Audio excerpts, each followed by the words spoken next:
Joining me is the opposition's Home Affairs spokesman, Senator James Paterson. Thanks for coming on the show, Senator. Look, should this man, Fayez al-Hassani, be in Australia? The short answer to that is obviously no, Andrew, and I thought that editorial you just gave was very powerful, and it included some fresh new information about Fayez al-Hassani, which makes it even more worrying that he was granted a visa. I want to be clear, I'm not in any way critical of ASIO or the dedicated, professional, patriotic people who work there. The problem is I think they've been given an impossible task by the Albanese government. It emerged through an order for production of documents that I secured in the Senate a few weeks ago that more than 2,000 Gaza tourist visas were referred to ASIO in March this year, and there's two problems with that. One, they were referred to ASIO after the visas were granted, not before they were granted. And secondly, that is an extraordinarily large volume of visas for ASIO to consider. And so it is not surprising that someone like this could get in, who I don't think would meet the criteria for a security assessment, but also clearly does not meet the criteria for a character assessment. Someone who has advocated terrorism, who has links to terrorists, who has published artwork which is anti-Semitic and which glorifies terrorism. All of those things should have fallen afoul of the low bar of character assessment, let alone the higher bar of a security assessment. Look, I know politicians are usually very, very anxious not to be seen to be criticising ASIO. I don't know whether you rely on their leaks or you're looking ahead that you've got to work with them. But honestly, I saw Tony Burke there deploring, mocking, just a Google search. If you can Google this guy's name and see all these links, just a simple Google search, I'm not even an ASIO operative, then you've got to wonder, surely, how ASIO missed all those red flags, or worse, how it didn't miss them and still didn't get the government to boot him out. Andrew, I think we all saw what the problem was today. It was standing in question time. And the problem's name is Tony Burke and the other problem's name is Anthony Albanese. Because even when presented with this information on the front page of a newspaper, they were both unmoved by it. They were both unconcerned by it. They both didn't see what the problem was. I mean, Mike Burgess, as ASIO Director General, has publicly set out the test here. In his interview with 7:30 with Sarah Ferguson, he said anybody who'd simply tweeted in support of Hamas or tweeted in support of the destruction of the State of Israel is a security problem from Australia and, quote, would not pass muster. Now, Fayez al-Hassani has done far more than just tweet in support of terrorist organisations. Through his family members, he's directly linked to those terrorist organisations. As you've documented, he has publicly hosted them at his institute. He did a press conference with them. He advocated their cause. I mean, all of those things should be enough information now that they are in the possession of the minister and the government to act, and yet still they are not. So I think it's very clear what the problem here is, and it's the Labor Party.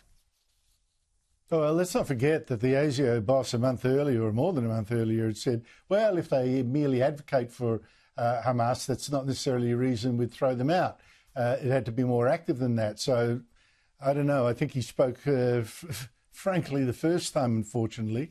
But here's another ground for him to be thrown out. You've put the case very well. I'll tell you something else.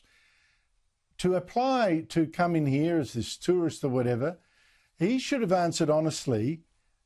Question on the application form, page 10. I think it's number 39. The question is, have you ever been associated with an organisation engaged in violence or engaged in acts of violence, including war, insurgency, freedom fighting, terrorism, protest?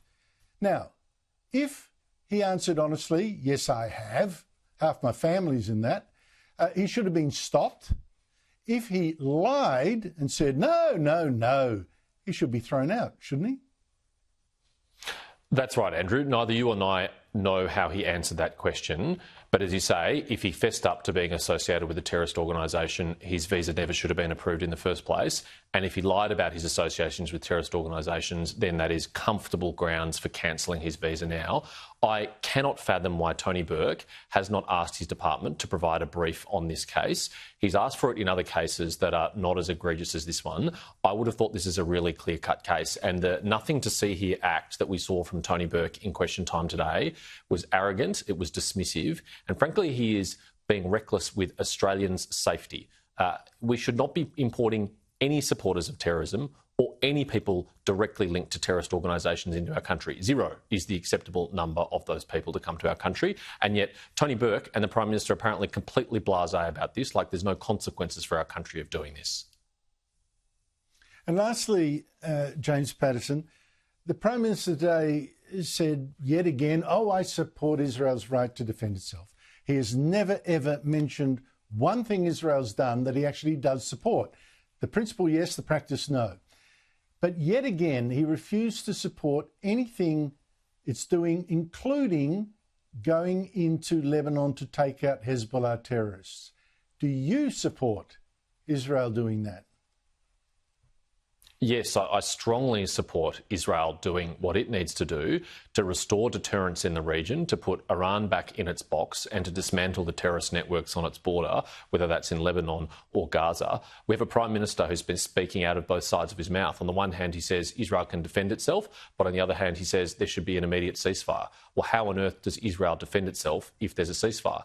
The Foreign Minister, Penny Wong, has said that Hamas has no role in the future governance of Gaza, but there should be a ceasefire. Well, how does she think we're going to get Hamas out of Gaza if not through the IDF? I mean, this government is completely divided on this issue, can't give an honest answer on this issue because they are torn between the national interest and our national security interest and their electoral interests.